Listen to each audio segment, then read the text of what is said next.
Hi, I'm Craig, and welcome to my splitter.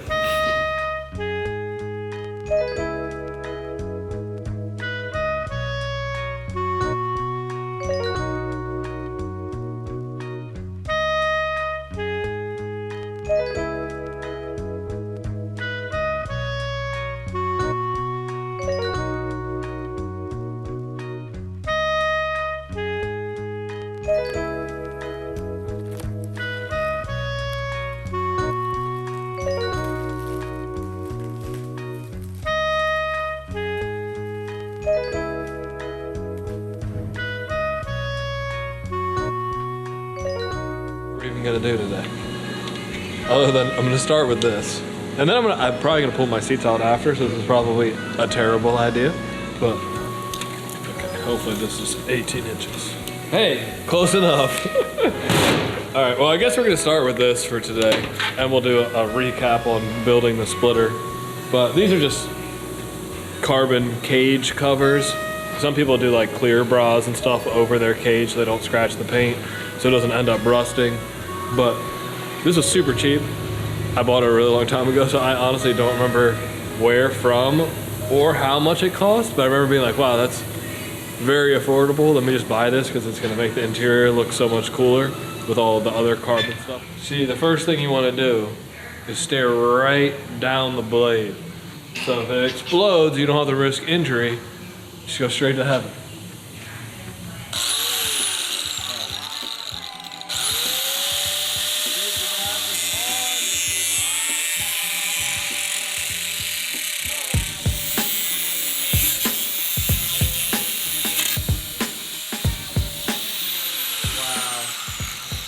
Wow.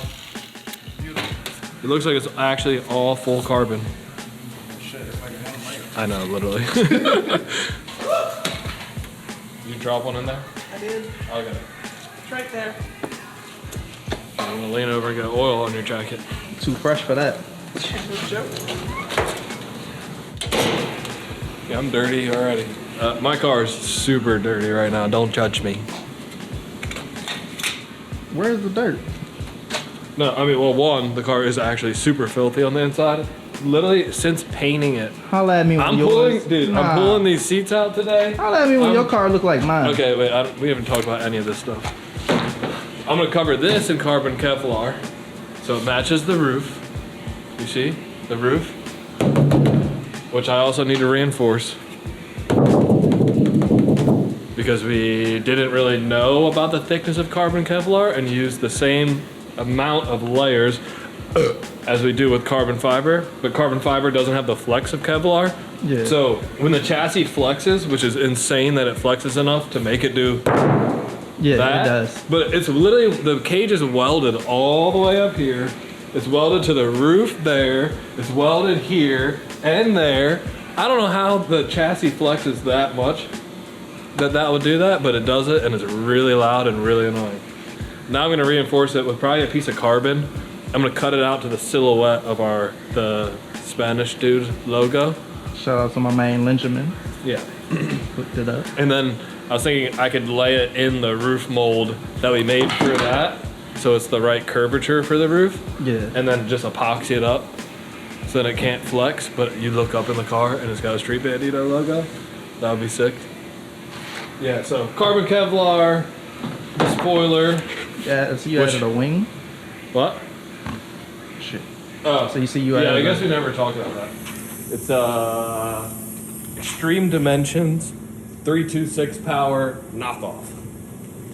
I don't think I would recommend anybody buy it, especially if you're not a body tech, because the receivers through the wing were all crooked. I had to drill giant holes through the trunk, and there was a crack here, a crack here. I think this one kind of came back once I tightened it because it didn't really sit flush with the trunk either. So I put if you look in the cracks, like a gasket, because it wasn't gonna lay flat. Just gonna clean up these cuts, round over the edges, we'll epoxy them on, we'll be done. We'll move on to the list of 45 other things to do. Yeah.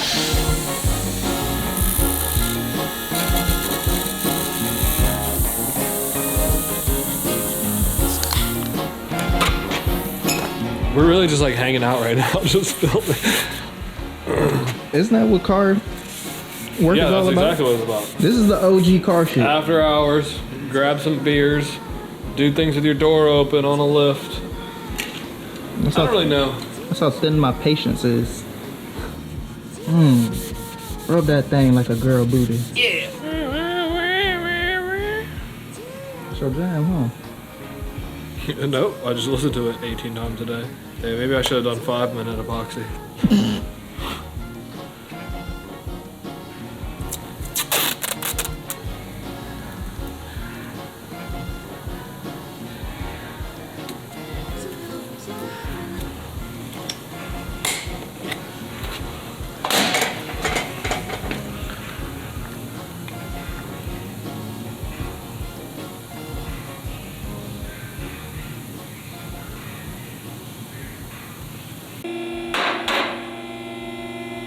Welcome to my splitter. We filmed this the other day, but I was making a splitter for my car out of Alumilite. Basically, this is a KBD body kit, so it has a lot of flex. It's like a polyurethane material, but it's, I don't even know, at least a 1/4 inch thick everywhere, so it weighs like 50 pounds. So if you saw a really long time ago, there's actually a huge sag in the middle, and there still kind of is. And I tried to fill it in with body filler. Hold up, take a second and just show my young protege with them creative angles. You got it clip under the. Go over with your bad self. But like the weight of this bumper is just ridiculous. So basically it was sagging, it was making this even more wrinkled than it already is. And it was making the car on the front way lower. And for Drift Week, obviously we're gonna be driving on the street. So I measured it, and the height that I wanted this at was like 1.5 inches higher, like with the Alumilite splitter, than just the weight of the bumper sagging, which So is, you just wanted to compensate for the sag. yeah, which is ridiculous. And it was also kind of pulling the bumper back. And this is all kind, not really aesthetic. It's kind of just to make it more drivable on the road. But yeah, so it's like 1/4 inch Alumilite. I forgot to take off the sticker on the bottom, if you can even see that, because it's so dark over here. Okay. I don't really care. It's fine. Made some clearance for the wheels, some clearance for the oil drain.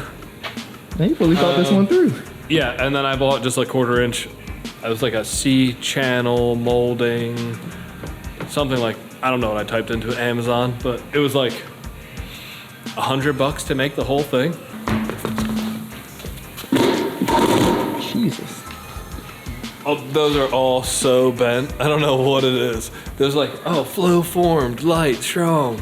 Okay, all my cast wheels, they zero out on the tire machine. Those, nope. So it's a 2007 350Z, so it's got the HR motor, which is better, unless you want to go forced induction or, I don't know, have better reliability, because I keep having issues with my mass airflows, spark plugs, oil leaks, the throttle bodies. There's 2 of all intake pieces, which is really annoying. So what you got done to it so far? So basically, we have this nice Mishimoto Oil cooler. yeah, oil cooler, BC Racing coilovers, white line, sway bar, PBM angle kit. That's, yeah, super dirty. There's like a Z1 brake kit. I don't know. It's elasted. Canary yellow calipers. We have Shine Auto Project side skirt things. We did install all of this in previous videos if you want to see that. I have a dual caliper by, I don't even remember the company, something fabrication. I think we showed them that too. Yeah, we made it. That was like one of our first not one of our first, but nearing the beginning of our YouTube career. ISR exhaust.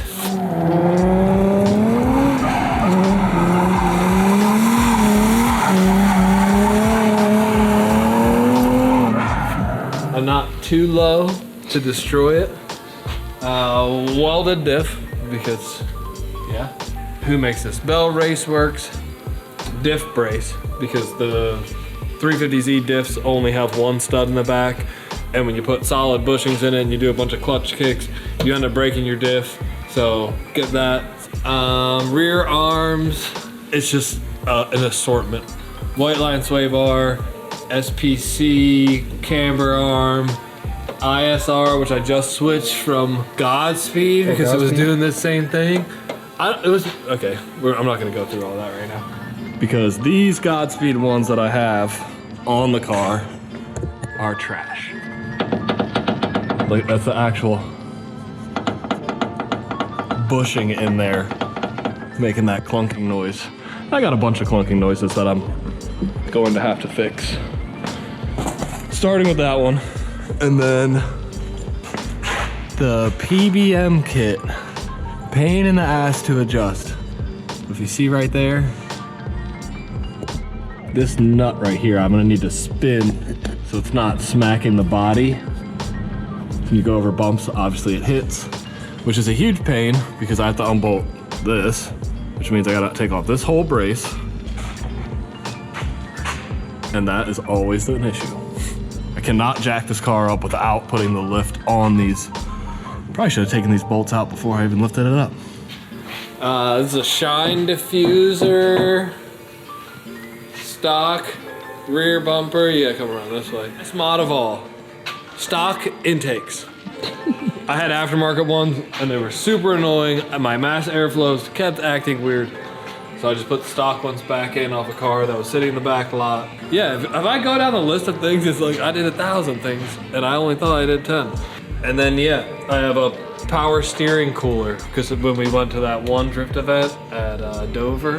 Oh yeah, I remember. You were bored. I was trying to do 360 drifts and then after like 3 or 4 tries, actually I got one of them, but my power steering fluid was boiling over. And then yeah, I don't know, beautiful splitter, gloss black, Alumilite. It looks pretty good actually.